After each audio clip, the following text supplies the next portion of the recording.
Hi, ladies and gentlemen, welcome to the Valley of Addiction Treatment Training Program, Presentation 5, The Process of Decay. This is Presentation 5, The Process of Decay. This is actually the first presentation of the second week in this 8-week Addiction Treatment Training Program. This program is being built around and designed for clinical specialists from an African military base.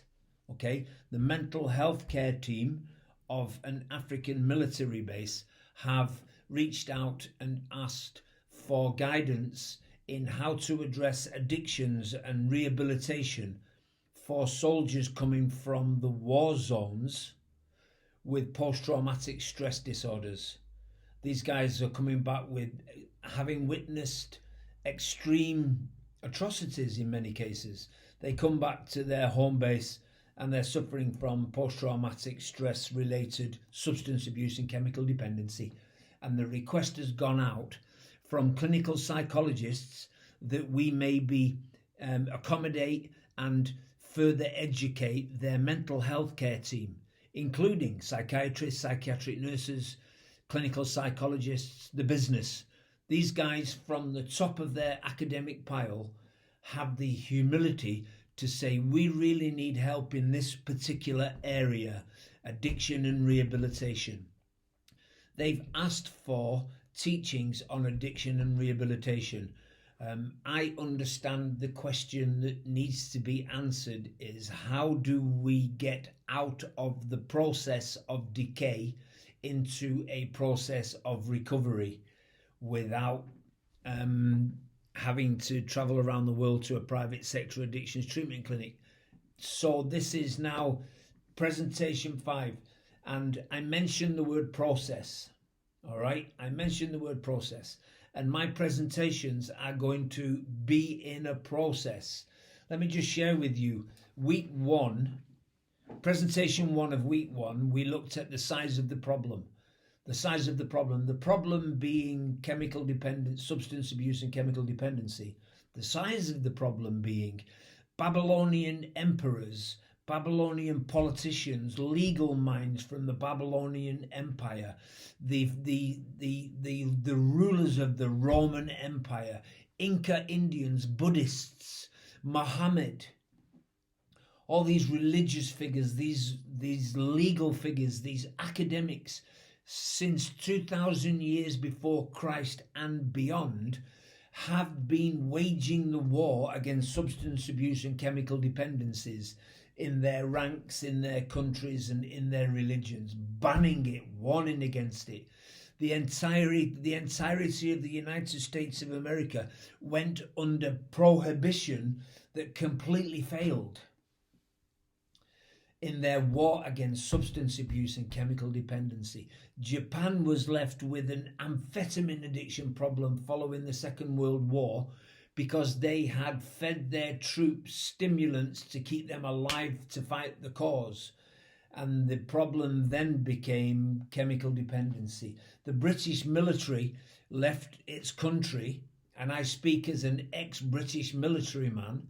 The British military during Second World War and the post First World War and the build up to the Second World War, the British military became infested by substance abuse and chemical dependency, rendering the nation itself really vulnerable.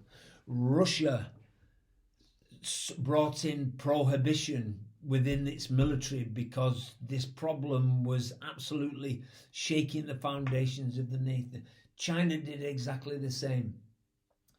And so now, at long last, we have been approached by the clinical psychologist, by senior members of the clinical psychologist team, to ask if they can come and stay with us for 2 months so that we can impart what we know about chemical dependency and the process of getting into recovery.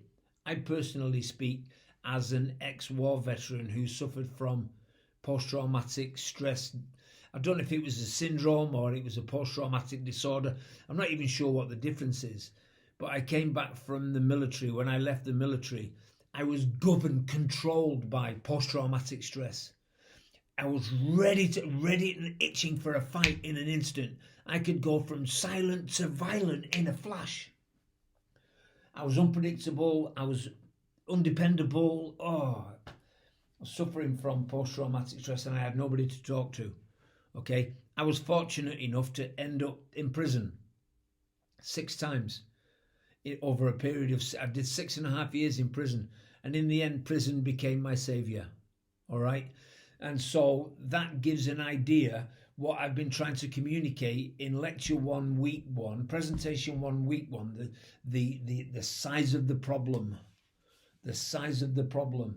Okay, now in order for us to maybe begin the progress, I also, in presentation 2 of week 1, I brought forward an understandable definition of what an addiction is.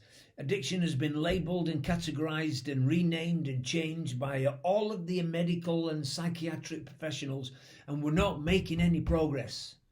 We're just not making any progress. We're not making any cultural progress.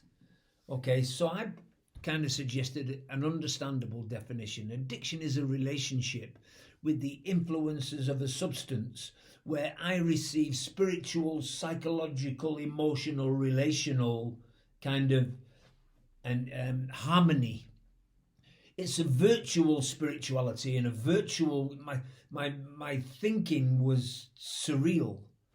Okay, my emotional skills, my relational skills crumbled. They just disintegrated beneath me. The substances helped me to fit in. I found a culture where I belonged. And so I have brought forward, and we will talk more about the relationship of addiction. The third lecture in week 1 was the physiology of addiction, where we looked at how the substances, a bombardment of substances, penetrates the blood-brain barrier around the brain. The blood-brain barrier is like a filter that keeps out toxins that could create all kinds of problems within the central nervous system. Bombardment of all these substances compromises the blood-brain barrier, penetrates the central nervous system, compromises the central nervous system, creating a disorderly function of thinking and behaving, and that's the definition of a disease. It's a disorder of function that creates consequences in a certain environment. That's where the disease concept comes from. Okay, so we looked at the, I keep looking over there, my notes are right in front of me, I don't know what that's about. So we looked at the size of the problem, offering an understandable definition of the problem, explaining the dynamics of the physiology of addiction, and it's the physiology of addiction that led me into the final lecture of week 1, Conditioned to Crave. And we looked at how chemically dependent people actually become conditioned to crave. Conditioned to react, is like when you've got your husband or your wife is asleep on the settee and you tickle the bottom of their foot and it causes this convulsion, a convulsive reaction. Well, many people can have that kind of uncontrollable reaction to going to a barbecue. They might be in early recovery and they go to a barbecue and they've never been to a barbecue without. So the mention of a barbecue triggers the cravings.